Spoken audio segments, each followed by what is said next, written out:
నూటికి ఇది చాలు గడికొక్క అచ్చరి కలిసితే ఇద్దరికది తిరనాళ్లే కాదా కొట్టినా జాలి చూపిస్తావు తిట్టినా భరుస్తావు పెట్టిన మూడు ముద్దలకు వెంటే వస్తూ ఉంటావు బంధాలకు భాషెందుకు కావాలి భావాంతరం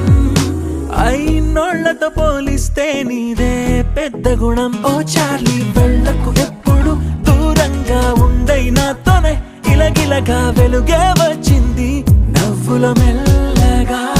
చార్లీ నీ అడుగులే నా పయనం నువ్వే ఒక అద్భుతం చార్లీ ప్రతి నిమిషము కొత్త దినం చార్లీ